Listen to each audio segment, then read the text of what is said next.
Hoje é um dia muito especial, porque é o dia de ouvir a palavra de Deus. A palavra de Deus, como diz o próprio profeta, ela sempre realiza a sua missão, quando ela é lançada. A palavra de Deus também é comparada à semente que cai em diversos terrenos. A parábola do semeador é muito clara e mostra que a semente é a mesma, mas o solo é diferente. A semente, a mesma semente que cai na terra fértil, ela também cai na terra pedregosa, ela também cai na terra pouco profunda, ela também cai entre os espinhos. A mesma semente, mas só que na terra fértil ela cresce, ela dá frutos, 50 por 1, 100 por 1, e na terra pedregosa não, nem entre os espinhos, nem na terra pouco profunda. A palavra que vamos ouvir hoje, que será semeada no meio de nós, é a mesma. Ao longo da história, muitos já receberam esta mesma palavra que você vai receber hoje. Alguns acolheram com alegria, com entusiasmo num primeiro momento, e depois esqueceu. Outros também receberam aquela palavra, ouviu, mas o demônio foi e roubou aquela palavra do coração dessa pessoa. Outros também receberam, mas os problemas, as tribulações, as preocupações dessa terra foram causando uma insensibilidade no coração dessas pessoas, e essas pessoas acabaram se esquecendo desta mesma palavra. Mas outros receberam esta palavra como a terra fértil recebe a semente.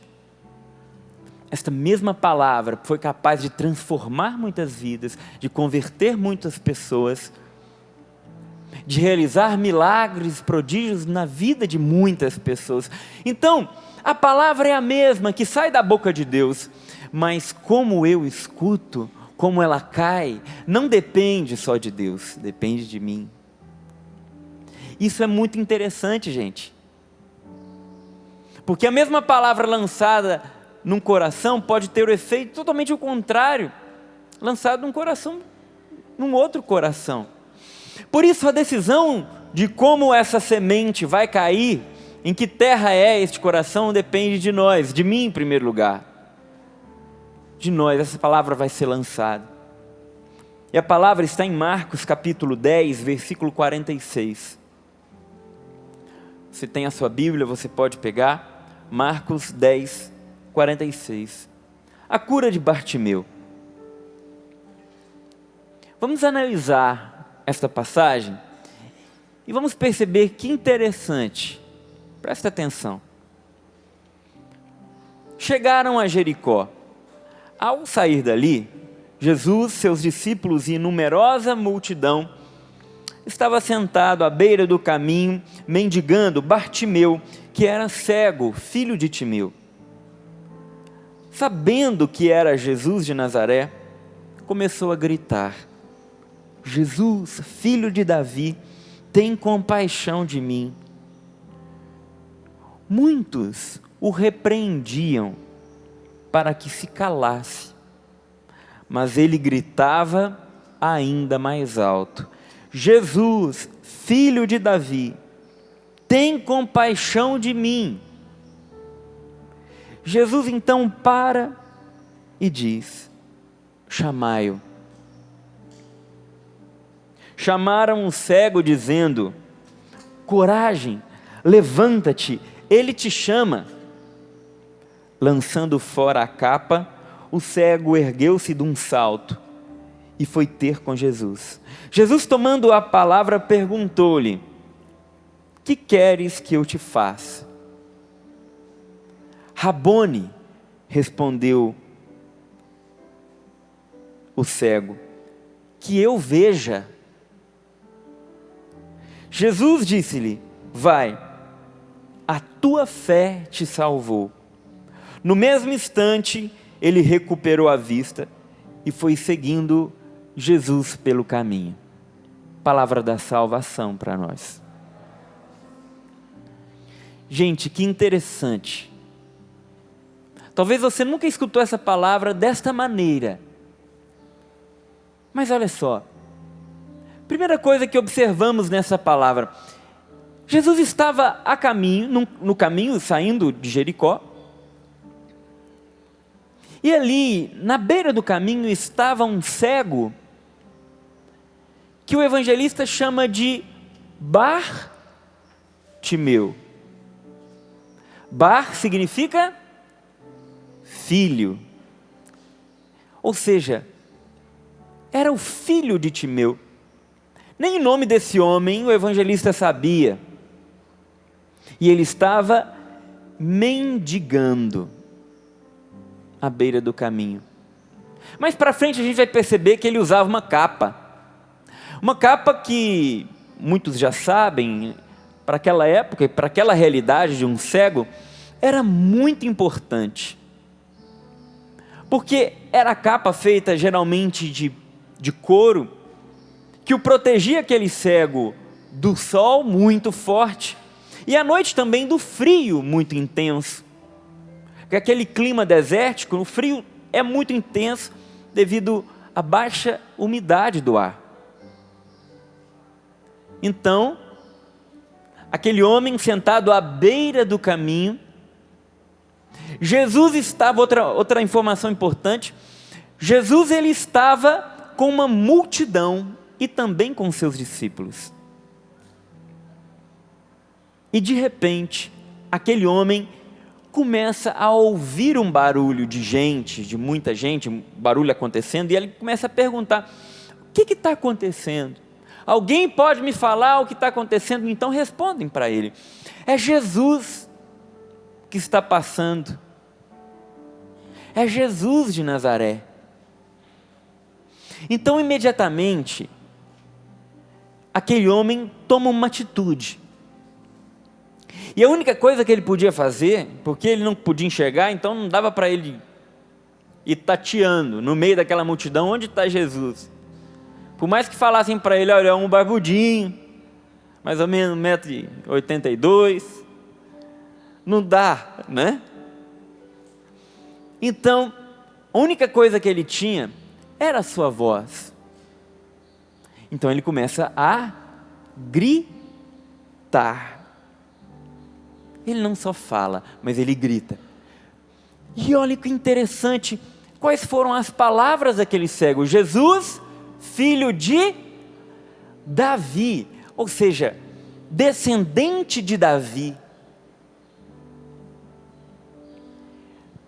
Tem compaixão de mim, ou seja, ele estava dizendo, Jesus, filho de Davi, tenha misericórdia da minha situação, eu sou cego, não é?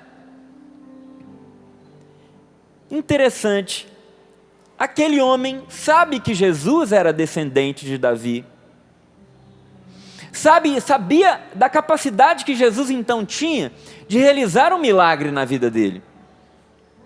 Mas como ele sabia? Com certeza, ele já tinha ouvido falar sobre quem era Jesus.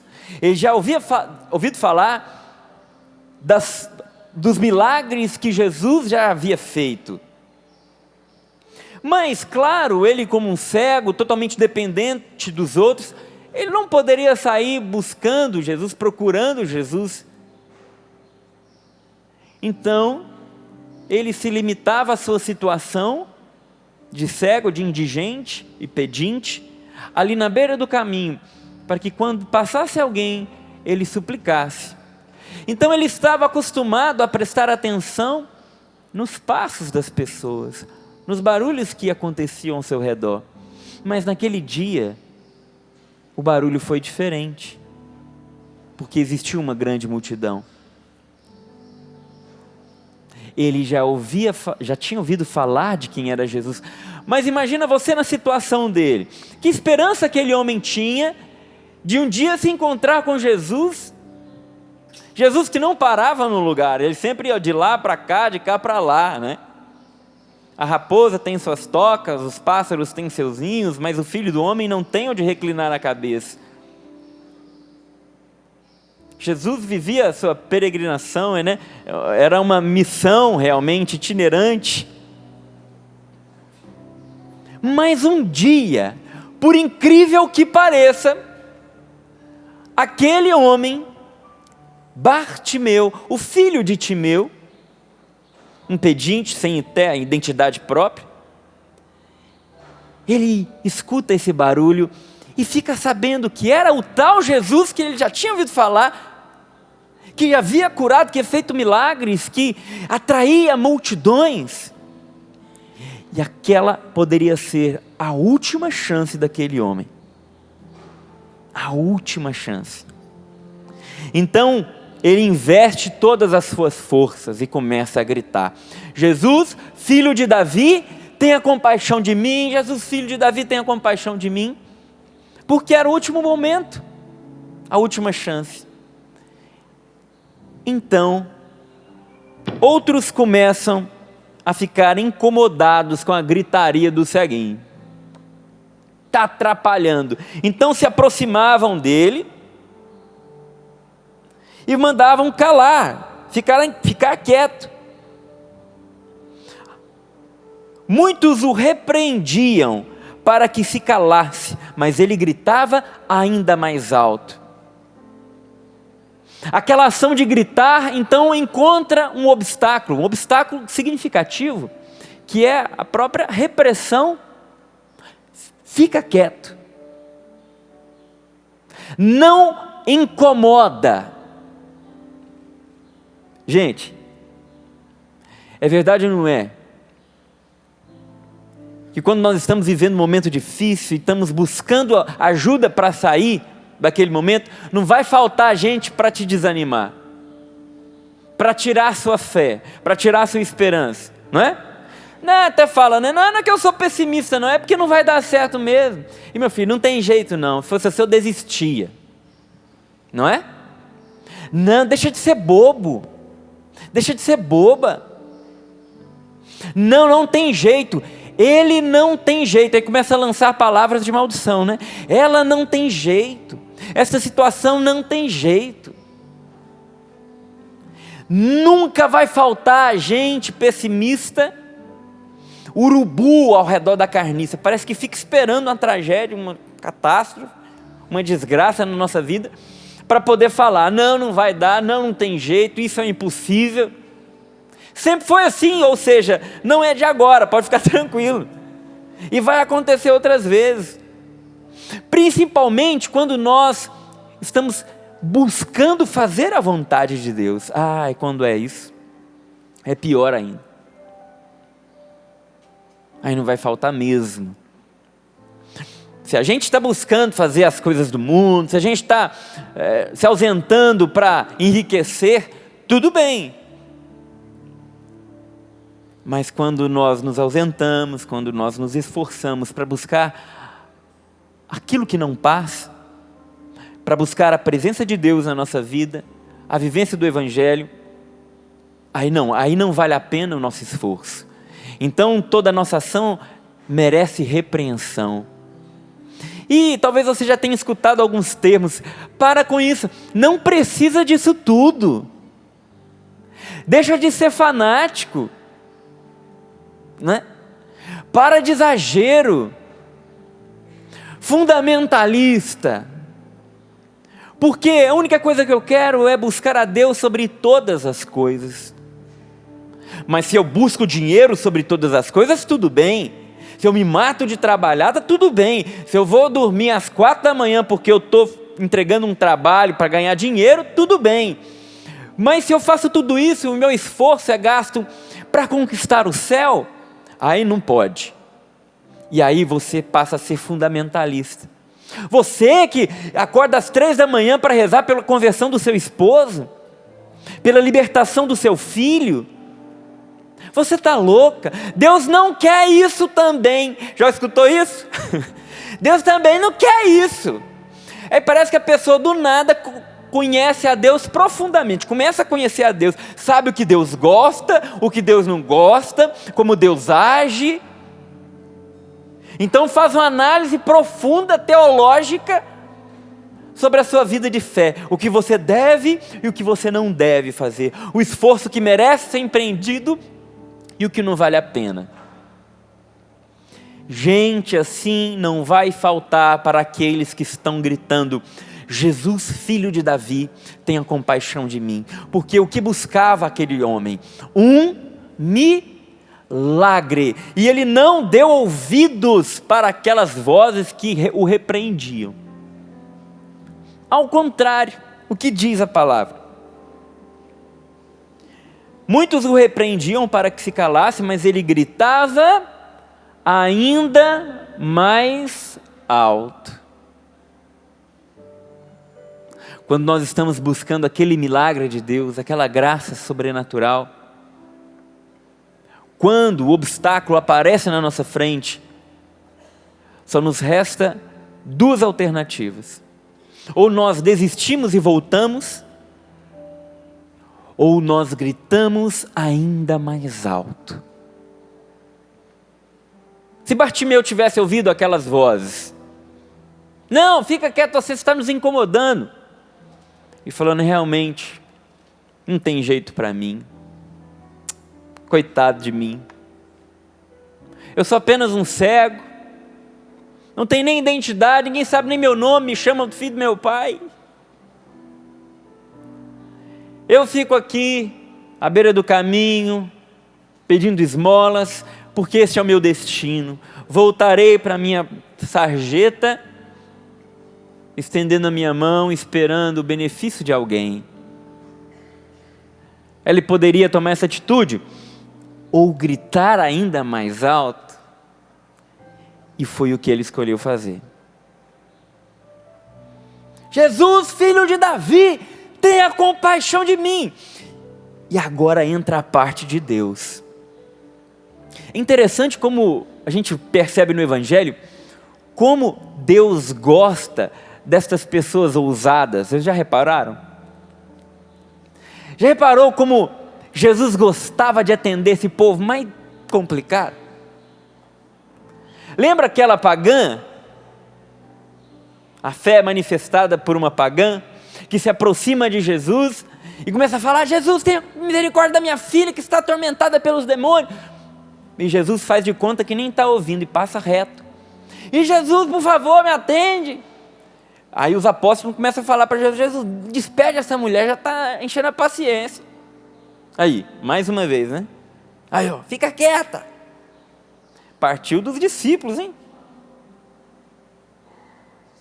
Às vezes aqueles que mais precisavam nos dar forças são os que muitas vezes nos reprimem, não é? Às vezes a gente esperava tanto de alguém da igreja, e aquela decepção: mas não é possível, ele, um apóstolo de Jesus, um discípulo, me jogando este balde de água fria, me humilhando. Então, meu amigo, minha amiga, você tem dois caminhos: volta para sua casa, esquece a sua fé, ou você grita ainda mais alto. Então, aquele homem gritou ainda mais alto. Mais uma vez, Jesus realiza o milagre na vida daquela pagã, quando, dobrando-se na presença de Jesus, ela começa a falar: Jesus, a minha filha, e Jesus dá uma resposta para aquela pagã, desconcertante, gente, beirando uma falta de educação, não é? Chama ela de cadela. Ué, mas está no Evangelho, vou fazer o quê? Não convém dar aos cachorrinhos o pão dos filhos, disse Jesus, porque ela não era do povo de Deus, era uma mulher pagã. Mas Jesus não dá ponto sem nó, não, ele sabe onde ele quer chegar. Então, aquela mulher diz: sim, sou mesmo, sou um cachorrinho. Olha que bonito, ela não fala: não sou não, quem é você para falar que eu sou um cachorrinho? Não, ela fala: tudo bem, tá, Senhor, eu sou mesmo, eu sou um vermezinho, sou um cachorrinho, mas olha só, se até os cachorrinhos comem das migalhas que caem da mesa dos seus donos. Ou seja, Senhor, tudo bem, eu sou cachorrinho, mas me dê uma migalha da tua graça, que um milagre vai acontecer na minha vida.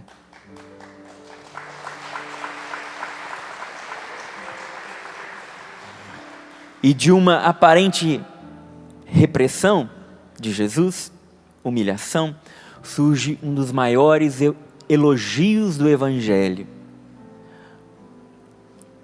Nunca vi fé igual no povo de Deus. Vai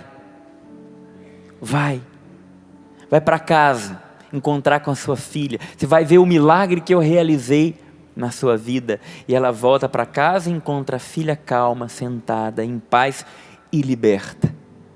Parece que Jesus gostava desse povo ousado, não é? Aquela mulher hemorroída com fluxo de sangue que nenhum médico curava, o que ela fez? Ela falou: se eu encostar nele, eu vou conseguir. E ela vai no meio do povo, fraca mesmo assim, e ela encosta na orla do seu manto. Jesus para e fala: quem me tocou? Aí todo mundo fica doido. Como assim? Todo mundo espremendo aqui. É como se Jesus falasse: não, eu não estou dizendo quem me encostou, mas quem me tocou. E aquela mulher, tremendo de medo, tem a coragem de falar a verdade: foi eu. Vai, a tua fé te salvou. Que maravilha. São aqueles homens e mulheres ousados que conseguem os milagres de Deus. O dom de milagres, ele está atrelado ao dom da fé. Se nós estamos precisando na nossa casa de um milagre, na nossa vida de um milagre, necessariamente precisamos acreditar profundamente. É a fé que precisamos ter. Jesus então, com Bartimeu, o chama. Então outros se aproximam e falam com aquele homem: coragem, levanta-te, ele te chama. Agora vem falar, né? Coragem, ele te chama. Antes mandava ele ficar quieto, calar a boca, mas o mestre mandou chamar. Não, vai lá, coragem, ele te chama. Aí agora, lançando fora a capa, o cego ergueu-se de um salto e foi ter com Jesus. Olha o que era a capa para aquele homem. Era a capa que o protegia. E ele levantou, lançando fora a capa. Isso é muito significativo. Tamanha a fé daquele homem, a convicção de que ele também seria curado e receberia o milagre que ele precisava. Quantas vezes também nós pedimos um milagre a Deus, mas seguramos no corrimão. Tá, Senhor, me dá um milagre, mas caso você não der, eu volto para cá, né?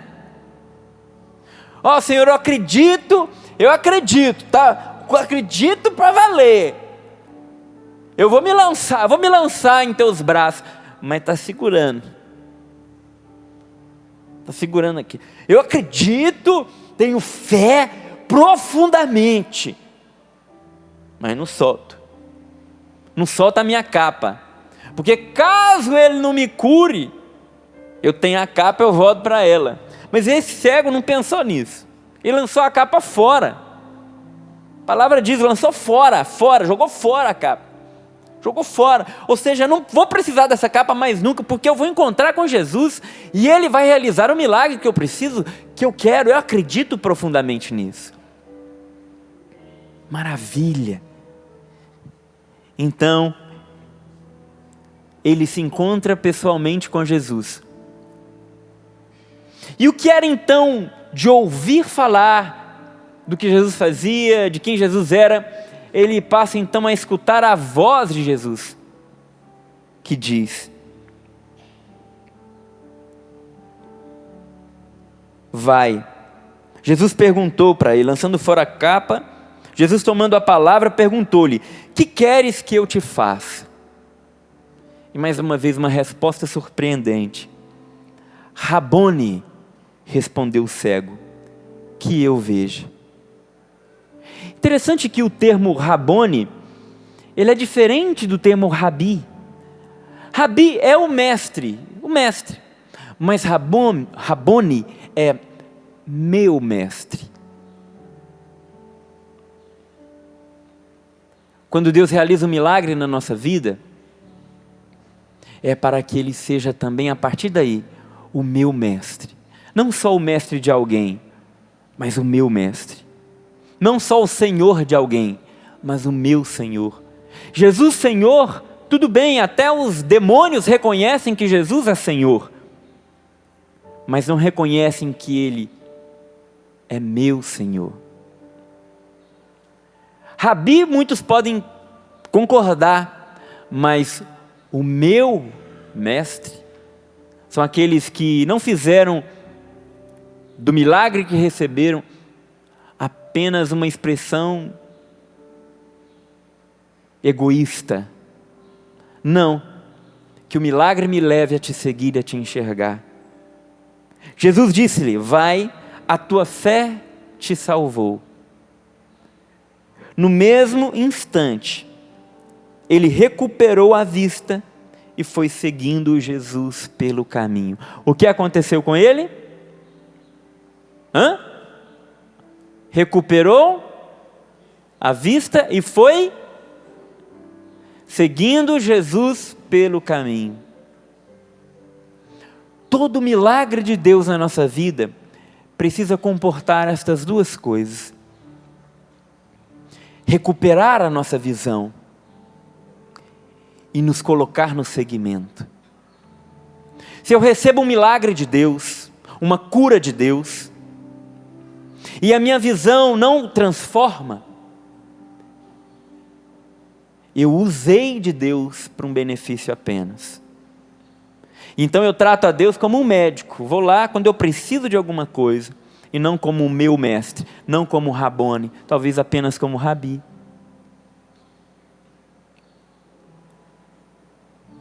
O meu mestre.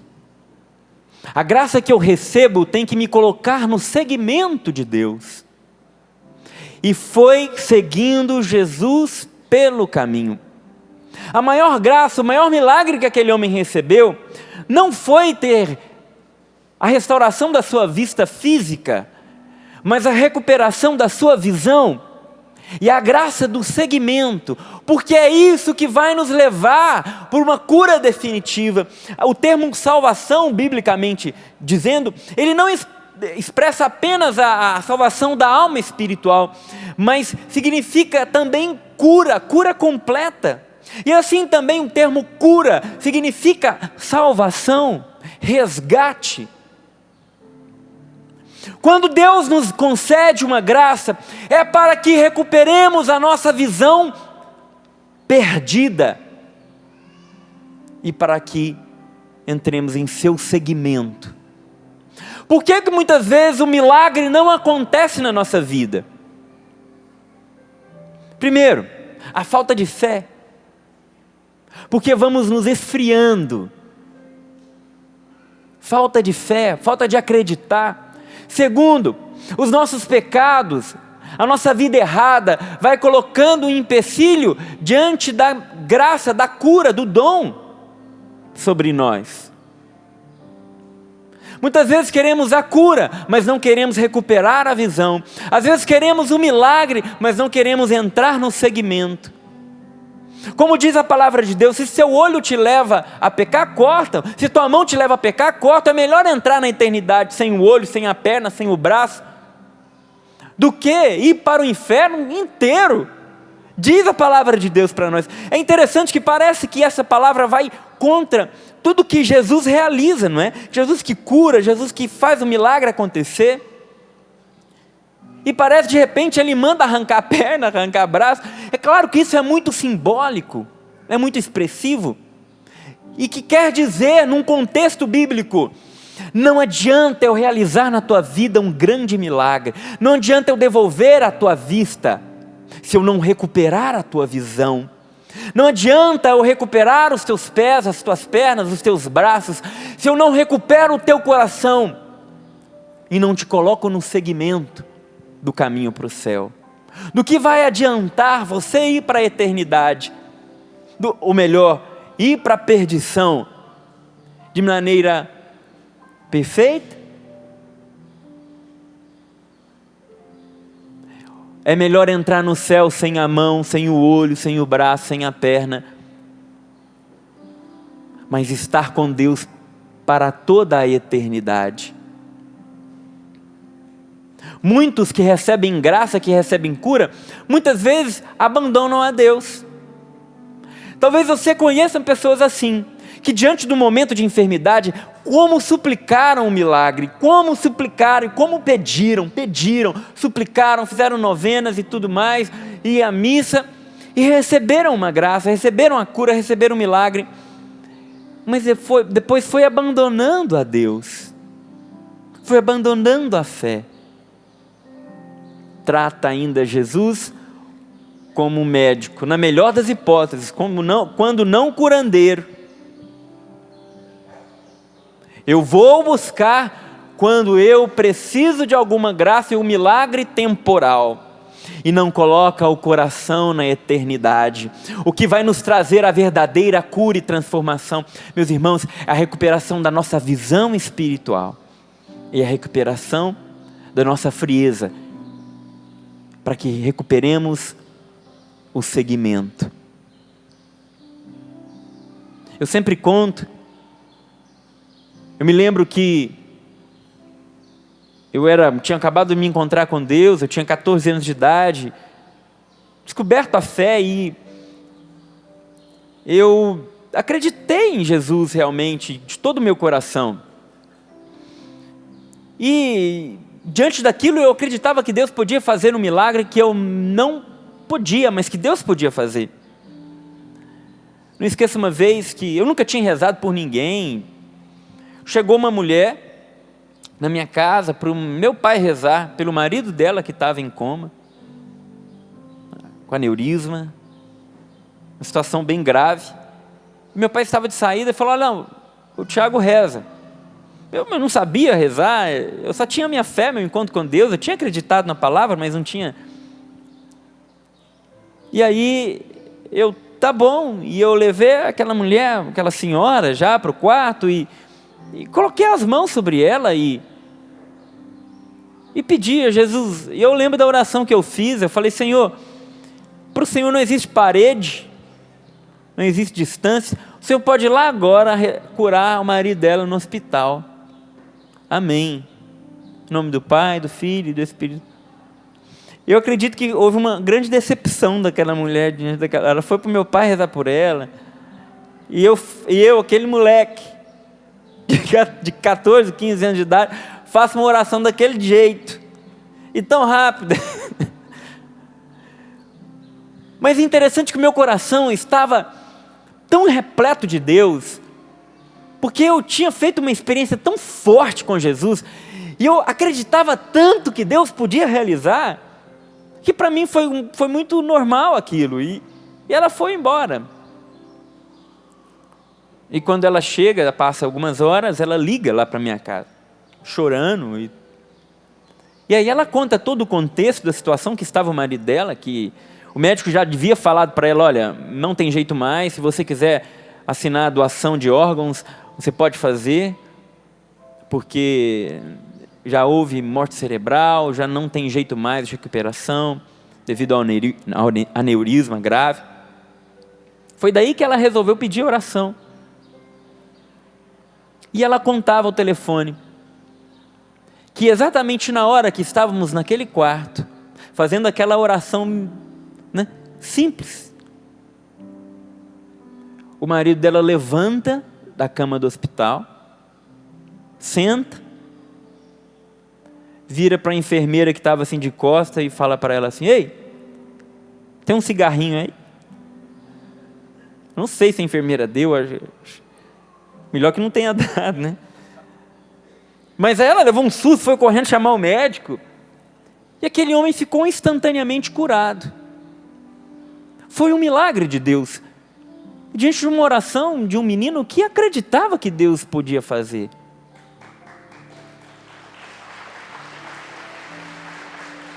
Mas aí que entra.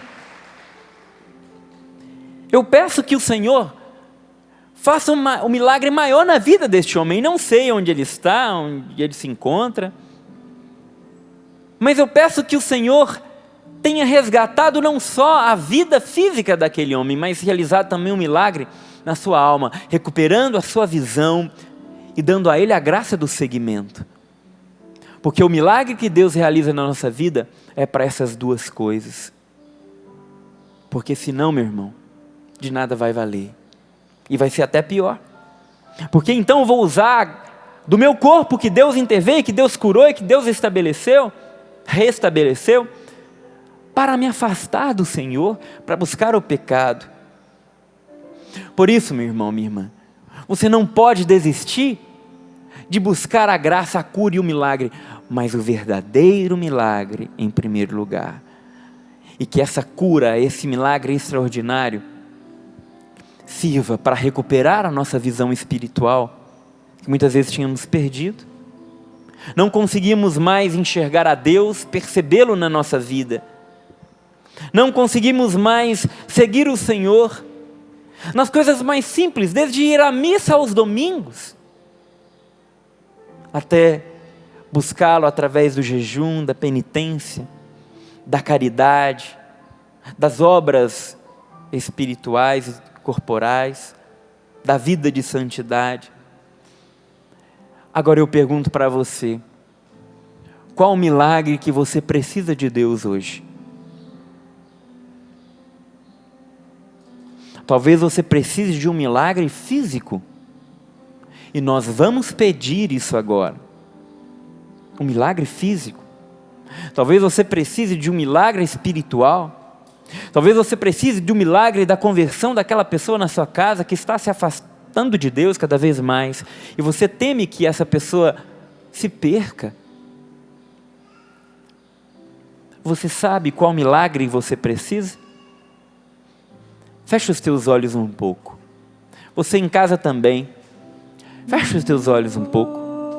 Pense no milagre que você precisa. Na graça sobrenatural que você mais precisa agora. Deus, Ele pode fazer e vai fazer no meio de nós. Ele é capaz e Ele quer. Vai colocando diante de Deus agora a tua necessidade. Vai colocando diante de Deus agora o milagre que você quer, que você precisa. Realiza, Senhor.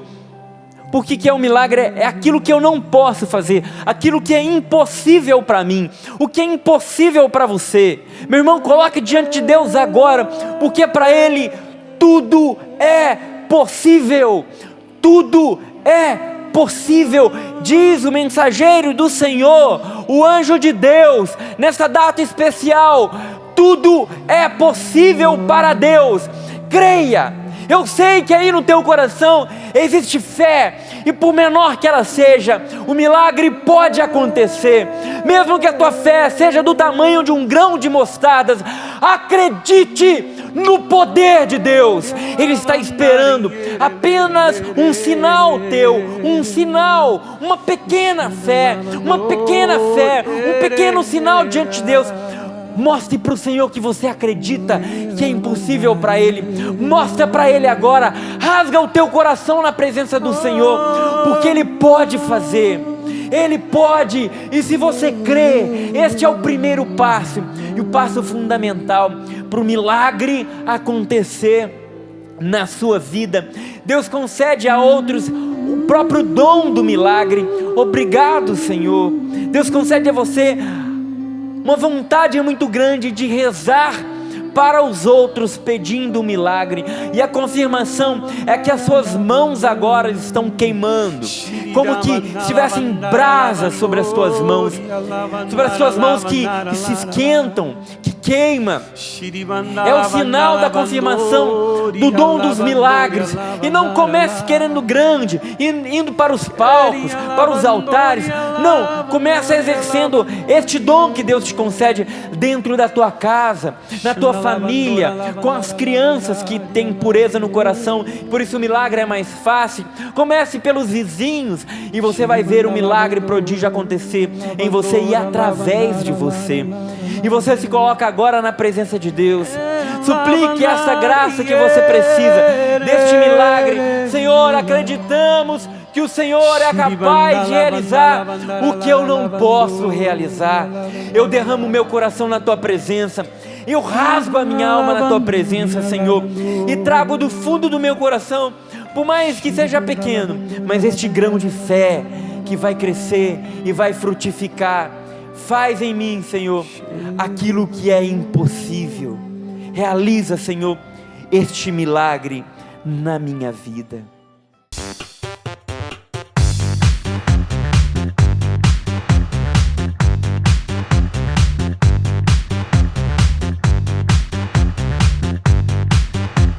CançãoNovaPlay.com. Assine já!